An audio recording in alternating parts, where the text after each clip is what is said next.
ಒಳ್ಳೆ ರೀತಿಲಿ ಕಂಟೆಂಟ್ ಕೊಟ್ರೆ 1-2% ಸಪೋರ್ಟ್ ಮಾಡ್ತೀರಾ. ಅದೇ ಕ್ರಿಂಚ್ ಅನ್ನೋ ಕಂಟೆಂಟ್ ಬಂದ್ರೆ ಮಾತ್ರ ನೆಕ್ಸ್ಟ್ ಲೆವೆಲ್ಗೆ ಸಪೋರ್ಟ್ ಮಾಡಬೇಕು ಅನ್ಸುತ್ತೆ ಅಲ್ವಾ? ಇದ್ಯಾವುದೋ ಹೊಸ ಪ್ರತಿಭೆ.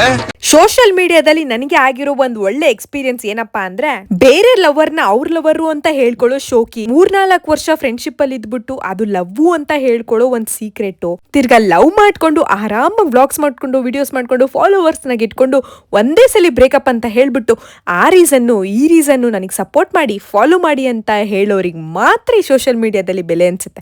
ನಮ್ಮಂತ ಕಿತ್ತೋಗಿರೋ ಟ್ರಾವೆಲರ್ಸ್ಗೆ ಒಂದ್ ಒಳ್ಳೆ ಕಂಟೆಂಟ್ ಕ್ರಿಯೇಟರ್ಸ್ಗೆ ಬೆಲೆನೇ ಇಲ್ಲ ಅನ್ಸುತ್ತೆ ಅಲ್ವಾ? ಬೋಳಿ ಮಗನೆ, ಆಸೋಲ್, ಫಕ.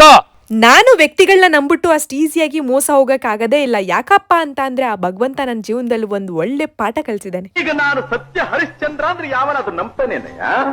ಜೀವನದಲ್ಲಿ ತಪ್ಪು ಮಾಡ್ದಲೇ ಇರೋರು ಯಾರು ಇಲ್ಲ, ಮೋಸ ಹೋಗಿರೋರು ಯಾರು ಇಲ್ಲ. ಹಾಗಂತ ಮಾಡಿರೋ ತಪ್ಪನೆ ಮಾಡ್ಕೊಂಡು ದಡ್ಡತನವಾಗಿ ಬದುಕೋದು ನನ್ನ ಪ್ರಕಾರ ತಪ್ಪು ಅನ್ಸುತ್ತೆ. ನಿಮ್ಮ ಅಭಿಪ್ರಾಯ ಏನು ಅಂತ ಕಮೆಂಟ್ ಬಾಕ್ಸ್ ಅಲ್ಲಿ ತಿಳಿಸಿ. ಇದ್ರ ಮೇಲೂ ನಿಮ್ಗೆ ಸಪೋರ್ಟ್ ಮಾಡಬೇಕು ಅನ್ಸುತ್ತೆ ದಯವಿಟ್ಟು ಸಪೋರ್ಟ್ ಮಾಡ್ಕೊಂಡು ಫಾಲೋ ಮಾಡ್ಕೊಳ್ಳಿ.